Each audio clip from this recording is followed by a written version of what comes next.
This is the trunk lid of the HS250h.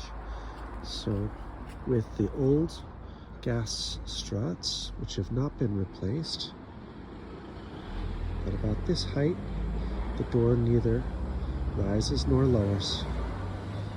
The point at which any assistance continues to push the door upward is near the very end of its travel, if at all.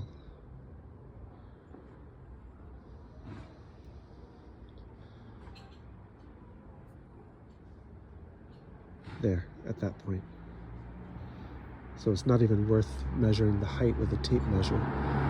It's only when it's got a few inches remaining.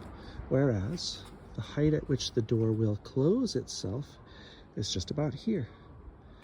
And that's worth measuring with a tape measure.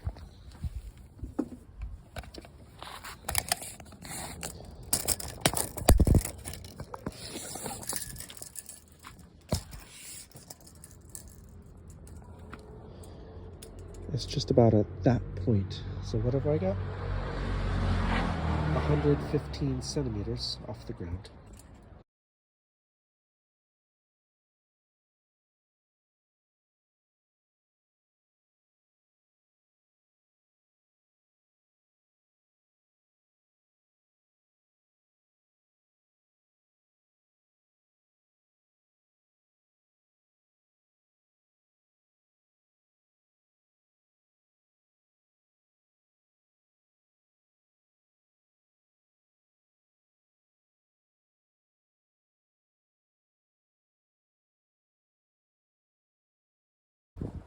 Okay, now I've just crawled inside the trunk here, and once inside, I'd say that this lamp is easy enough removed from the right side with a trim tool or flat screwdriver. You can see on one side it's got a movable trim clip, and on the other side it's got a fixed anchor. So in and out. Okay, and as for this vertical black clip that moves up this way, it actually clips into its neighbor piece of felt. So what I found is to reach fingers back behind here and pull. I think I probably could have done that with an angled trim tool just as easily, but that'll be the same on both sides. As for these 4 horizontally pulled white clips, it looks like maybe somebody's been in here before me, because this is the movable clip that's supposed to come with the felt, and instead the glue is broken, so it's detached. So we have 3 more along here, and what I'm going to attempt is with the fingers pulling outward. That seems to detach it, so definitely not pulling down. I'll continue with the camera off.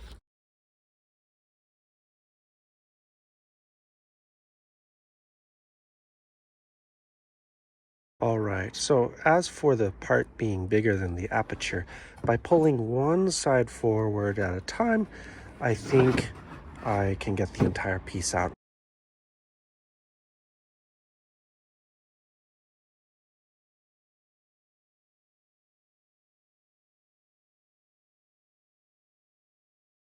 Now, second part, as for these little spring steel retraining clips, what we've seen in the other video is exactly true.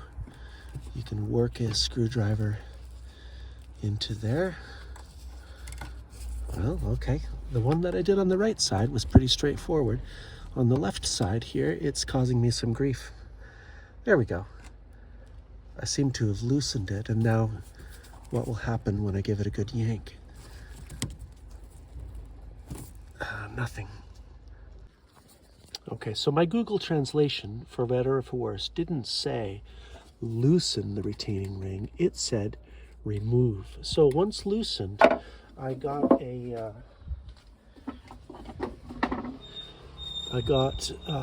needle nose pliers, and when I yanked on this, the whole assembly came off with ease.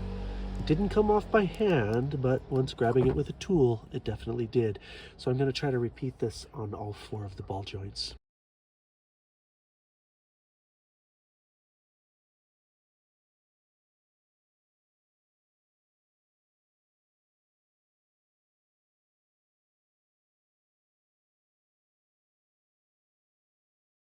So with the new struts installed, my first impression is that the behavior is not incredibly different than before. So from here, it pulls with quite a lot of force. With here, pulls with quite a lot of force. Okay, I was wrong. It's actually quite different behavior. Down to here, it's pulling itself open. That seems like possibly the middle point at which it doesn't move. So let's measure this. The length of the lip from the ground is now, looks like 133 centimeters. And now lowering a little bit further, the point at which it starts to close itself. And I'm not going to let it slam because I've still got these rubber bumpers removed. I'm going to investigate that separately.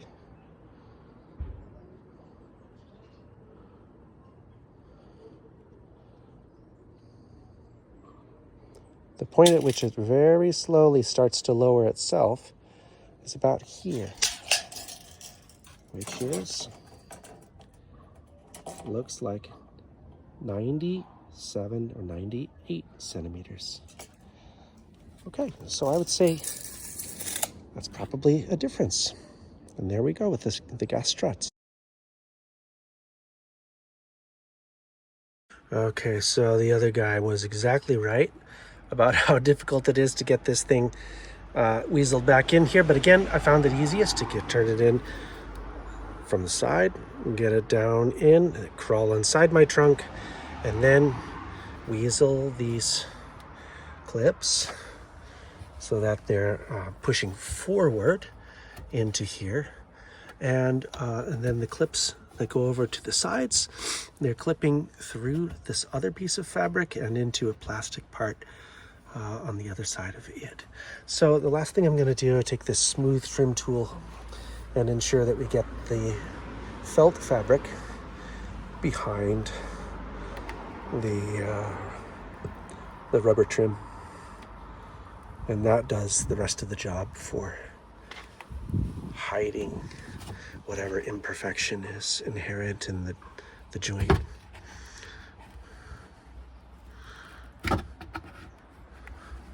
In the end, I used some 3M VHB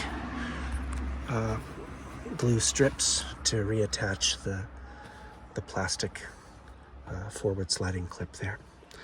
I'm inside my trunk again.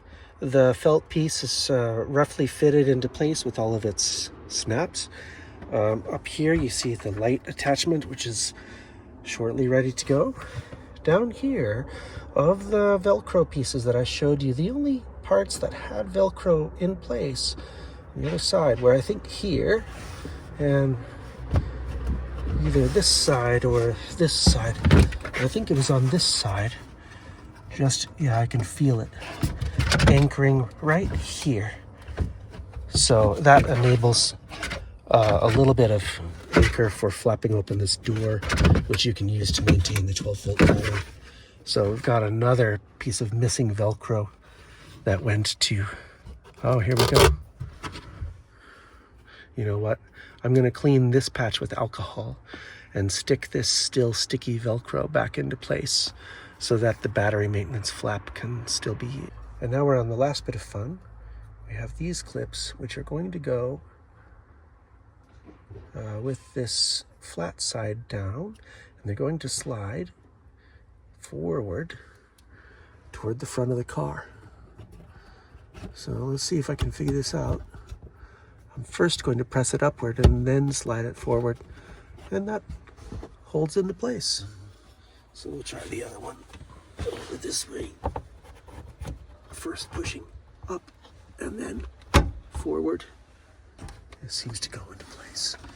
Now, lastly, we've got the electrical connection for the lamp.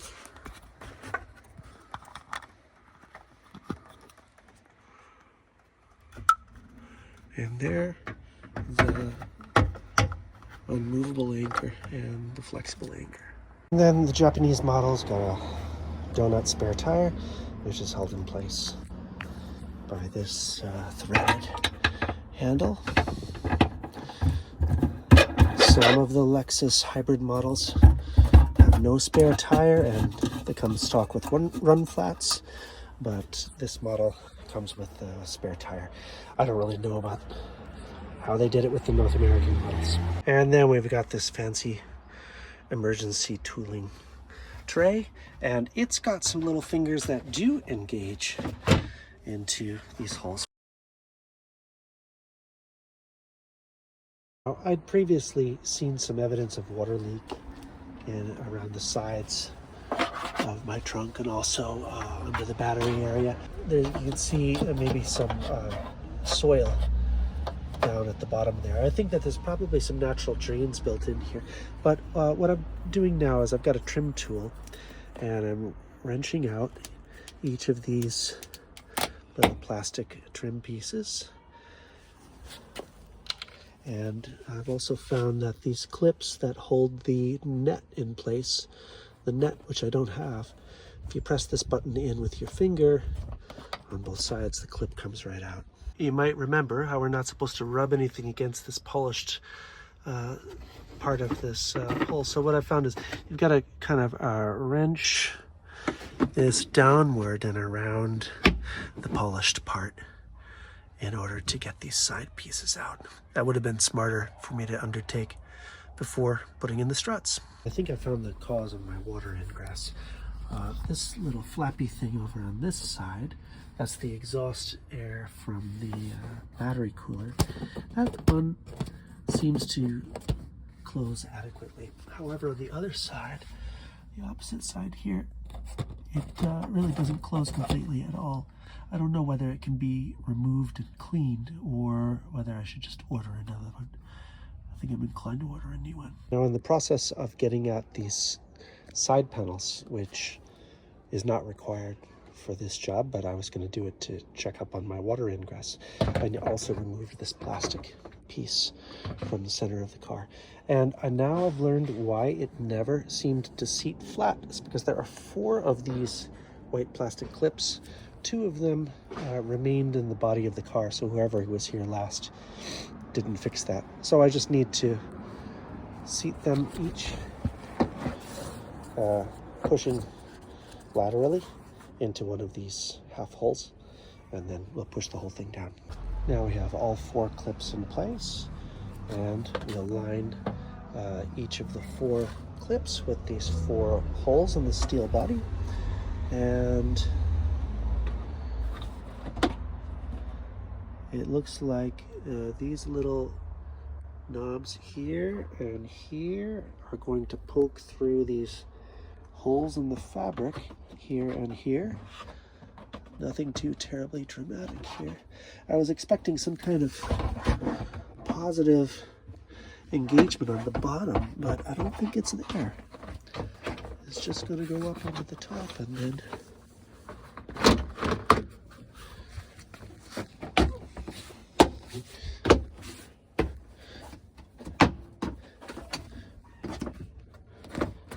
it did appear like there was something on the bottom that clipped into place, but I honestly didn't see where that was based. So these last 3 trim pieces, they fit in here, here, and here, holding this hard plastic piece against the steel frame of the car.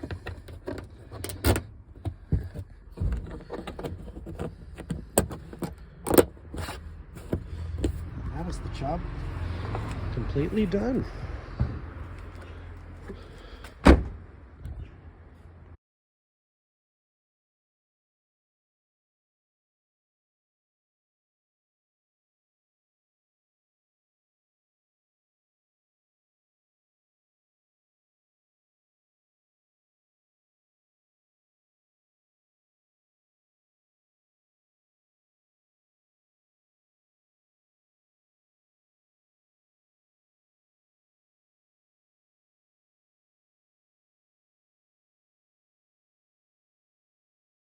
So next I'll install the new 810 bumpers on either side. They do seem to have some amount of adjustment by turning, sliding along this line, but what I'm choosing to do is to measure them fully screwed down.